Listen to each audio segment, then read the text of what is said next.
ప్రేక్షకులందరికీ నమస్కారం. ఈ రోజు అనగా 2026 జనవరి 24 శనివారం రోజు గోచార రీత్యా కుంభరాశి వారికి కలగబోయే శుభ అశుభ ఫలితాలు, అలాగే చేయాల్సిన పరిహారం గురించి ఇప్పుడు తెలుసుకుందాం. పూర్తి వివరాలని తెలుసుకునే ముందు మీరు ఏమైనా సమస్యలతో బాధపడుతుంటే వాటి పరిష్కారం కోసం మీరు మా గురువు గారి 8074222517 నెంబర్కి కాల్ చేసి మీ సమస్యలకి తగిన పరిష్కారం పొందండి. ఖచ్చితంగా మీ సమస్య పరిష్కారం అవుతుంది.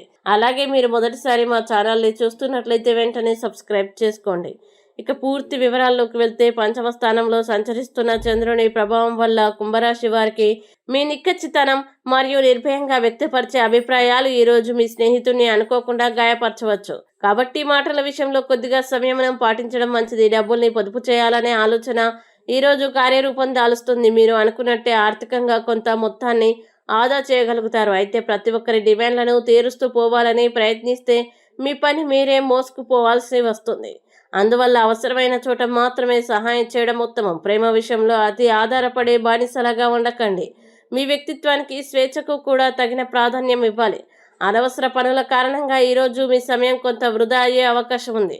సమయ నిర్వహణపై దృష్టి పెట్టడం అవసరం. ఈరోజు మీరు మీ జీవిత భాగస్వామితో కలిసి మంచి ఆహారం, డ్రింక్స్తో ఎంజాయ్ చేయవచ్చు, కానీ ఆరోగ్యం విషయంలో జాగ్రత్త అవసరం. ఎందుకంటే అధిక ఆహారం లేదా నిర్లక్ష్యం మీ ఆరోగ్యాన్ని పాడు చేయవచ్చు. ఈ రాశిలోని వ్యాపారస్తులకి మరియు ట్రేడ్ వర్గాలకు ఇది అనుకూలమైన రోజు. వారి వ్యాపారంలో లాభాలు పొందాలనే కోరిక ఈరోజు నెరవేరే సూచనలు కనిపిస్తున్నాయి. ఇక ఆర్డర్లు, మంచి అవకాశాలు మీ వైపు రావచ్చు. బెల్లం మరియు శనగల రూపంలో ప్రసాదాన్ని అందించడం ఆరోగ్యానికి ఎంతో మేలు చేస్తుంది. ఇక కుంభరాశి వారు ఈరోజు వచ్చే ఇబ్బందుల్ని అధిగమించడానికి, అనుకూల పరిస్థితులు ఏర్పడడానికి శ్రీ వెంకటేశ్వర వజ్రకవచాన్ని పారాయణం చేస్తే ఈ రోజంతా శుభప్రదంగా ఉంటుంది. ఈ వీడియో మీకు నచ్చినట్లయితే లైక్ చేయండి, మీ స్నేహితులతో షేర్ చేయండి. ఇలాంటి మరిన్ని రాశి ఫలాల కోసం మా ఛానల్ ఇప్పుడే సబ్స్క్రైబ్ చేయండి. అలాగే మీ రాశి కుంభరాశి అయితే కామెంట్లో తప్పకుండా ఎస్ అని రాయండి. ఇక మీరు అనుకున్న ప్రతి పని విజయవంతం కావాలని కోరుకుంటూ సర్వేజన సుఖినో భవంతు.